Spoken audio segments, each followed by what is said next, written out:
जय मसीह की मेरे प्यारे मित्रों।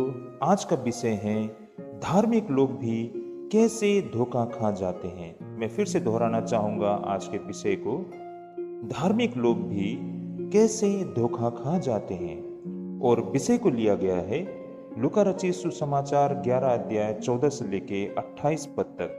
तो चलिए भाई और बहनों, हम शुरुआत करते हैं इस खंड के पृष्ठभूमि से। तो भाई और बहनों, पृष्ठभूमि इस प्रकार है। ये घटना प्रभु यीशु मसीह की सार्वजनिक सेवकाई के मध्य काल में घटी थी, लगभग 27 से लेके 30 ईस्वी के बीच। इस समय प्रभु यीशु मसीह बहुत से नगरों में घूम घूम कर शिक्षा दे रहे थे, चंगाई दे रहे थे और दुष्ट आत्माओं को निकाल रहे थे।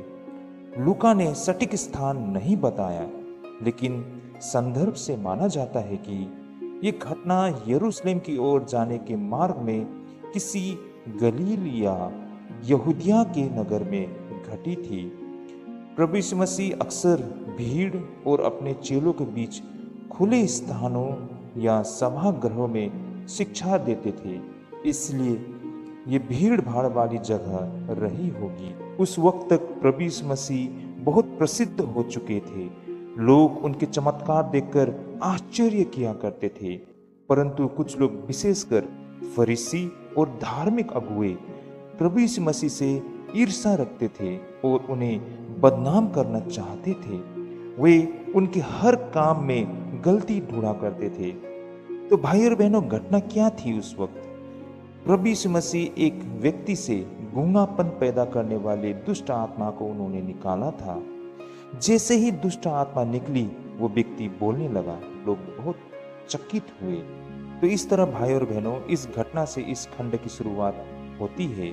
इस खंड के अन्य मुख्य उद्देश्य भी है, जैसे कि प्रभु यीशु मसीह की सच्ची पहचान और परमेश्वर के राज्य को प्रकट करना, साथ ही लोगों के झूठे आरोपों और गलत सोच को ठीक करना।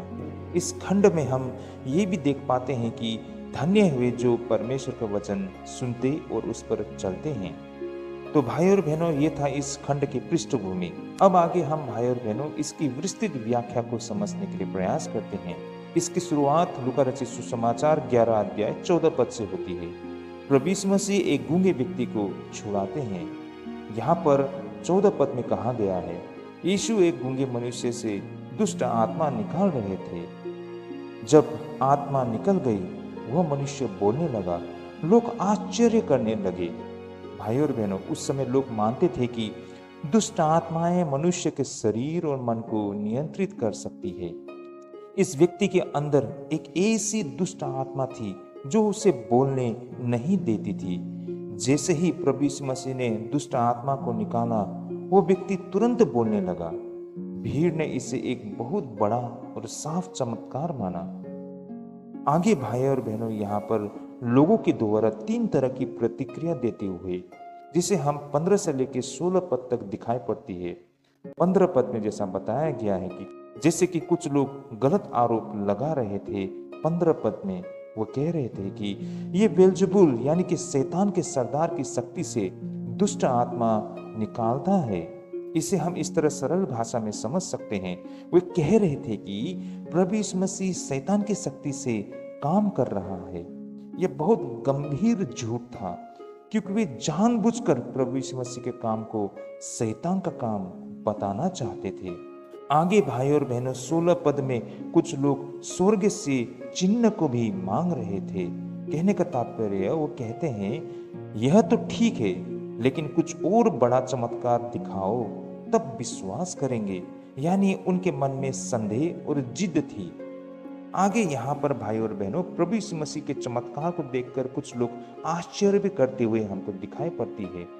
भले वे कुछ न बोल रहे थे, पर अंदर ही अंदर सोच रहे थे, ये सच में कौन है? यहाँ पर 17 से 18 पद में प्रभु यीशु मसीह का उत्तर हमें दिखाई पड़ता है, शैतान शैतान को नहीं निकालता। प्रभु यीशु मसीह उनके विचार पढ़ रहे थे। जिस तरह यहाँ पर 17 पद में लिखा गया है, हर राज्य जो अपने ही विरुद्ध वटा हो, नाश हो जाता है। कहने का तात्पर्य, किसी घर या राज्य में यदि आपस में लड़ाई होती रहे तो वह टिक नहीं सकता। इसलिए प्रभु यीशु मसीह कह रहे हैं अगर शैतान अपने ही लोगों को निकालने लगे तो उसका राज्य खत्म हो जाएगा। वो इतनी मूर्खता नहीं करेगा। यह एक सीधा तर्क था। दुष्ट आत्माओं को निकालना शैतान का काम नहीं, ये केवल परमेश्वर की शक्ति से ही हो सकता है।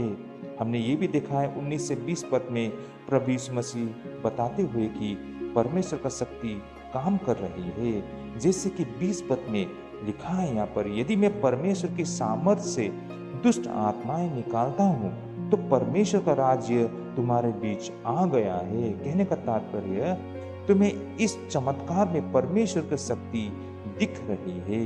यह एक संकेत है कि परमेश्वर का राज्य यानी कि गॉड्स किंगडम अब लोगों के बीच कार्य कर रहा है। यानी प्रभु यीशु मसीह सिर्फ एक गुरु नहीं, वे मसीह है जो परमेश्वर के राज्य को लाते हैं। आगे हम 21 और 22 पद में देख पाते हैं बलवान और उससे भी बलवान का उदाहरण। जैसे कि 21 और 22 पद में लिखा है, एक बलवान व्यक्ति अपने घर की रक्षा करता है, पर जब उससे भी अधिक बलवान आए और उसे हरा दे तो वह उसकी शक्ति छीन लेता है। कहने का तात्पर्य यहाँ पर बलवान का मतलब है शैतान, और भी बलवान का कहने का मतलब है स्वयं प्रभु यीशु मसीह। और समझने की बात यह है कि शैतान मनुष्य को बांध कर रखता है। कोई साधारण मनुष्य उसे नहीं हरा सकता, लेकिन प्रभु यीशु मसीह उससे अधिक सामर्थी है। इसलिए दुष्ट आत्मा को यहाँ पर निकालना यह दिखाता है कि प्रभु यीशु मसीह शैतान से कहीं अधिक शक्तिशाली है। तो भाई और बहनों, इन सब का निष्कर्ष हम 23 पद में देख सकते हैं, जहां पर आप या तो यीशु के साथ है या नहीं। 23 पद में जैसे बताया गया है, जो मेरे साथ नहीं वो मेरे विरुद्ध है। कहने का तात्पर्य, कोई भी इंसान दो नावों पर नहीं चल सकता। आप या तो यीशु के पक्ष में हैं या आप उनके विरुद्ध में खड़े हैं, बीच का रास्ता नहीं। कहने का तात्पर्य बिल्कुल साफ है, या तो यहाँ पर या तो वहां पर। आगे हम 24 से लेके 26 पद में खाली मन का खतरा के विषय में बताते हुए हमको दिखाई पड़ती है। प्रभु यीशु मसीह यहाँ पर बताते हैं कि अगर बुरी आत्मा निकल जाए पर मन खाली रहे, व्यक्ति प्रार्थना न करे, परमेश्वर के वचन से न भरे, अपने जीवन को परमेश्वर को न सौंपे, तो वह दुष्ट आत्मा और 7 बुरी आत्माओं को लेकर लौट आती है। कहने का तात्पर्य, सिर्फ पाप छोड़ना काफी नहीं, परमेश्वर का साथ जीवन को भरना जरूरी है, वरना इंसान पहले से भी बुरी स्थिति में जा सकता है। हमने यहाँ पर 27 और 28 पद में ये भी देखा है कि एक स्त्री की प्रशंसा और प्रभु यीशु मसीह की असली शिक्षा के विषय में यहाँ पर स्त्री कहती है, जैसे कि 27 पद में एक स्त्री बोली, धन्य है वह माँ जिसने तुम्हें जन्म दिया। कहने का तात्पर्य, तुम्हारी माँ कितनी धन्य होगी कि उसने तुम्हें जन्म दिया। इस पर प्रभु यीशु मसीह का उत्तर 28 पद में हमको दिखाई पड़ती है। प्रभु यीशु मसीह कहते हैं, धन्य तो वे हैं जो परमेश्वर का वचन सुनते और उस पर चलते हैं। कहने का तात्पर्य, प्रभु यीशु मसीह कह रहे हैं, सिर्फ मेरा परिवार धन्य नहीं, सच में धन्य वे हैं जो परमेश्वर का वचन मानते हैं। ये बड़ी सीख है। परमेश्वर को केवल सुनना नहीं बल्कि पालन करना असली आशीष है। तो इस तरह भाई और बहनों, इस खंड के सार यह है कि प्रभु यीशु मसीह ने गूंगे व्यक्ति को दुष्ट आत्मा से छुड़ाया। लोगों ने उन्हें शैतान का साथी कहा, गलत आरोप लगाए उन पर, लेकिन प्रभु यीशु मसीह ने तर्क दिया कि शैतान को नहीं निकाल सकता। उनके चमत्कार दिखाते हैं कि परमेश्वर का राज्य काम कर रहा है। प्रभु यीशु मसीह शैतान से कहीं अधिक सामर्थी है। हमने ये भी देखा है कि जो प्रभु यीशु मसीह के साथ नहीं, वे उनके विरोध में हैं, और मन को परमेश्वर से न भरे तो बुराई वापस आ जाती है। और आखिर में हमने ये भी पाया है कि सच्ची आशीष सिर्फ सुनने में नहीं, आज्ञा मानने में है। तो भाई और बहनों, इस पूरे खंड से हमने आज जो सीखा है वो यह है, प्रभु यीशु मसीह हमें किसी भी बंधन से छुड़ा सकते हैं।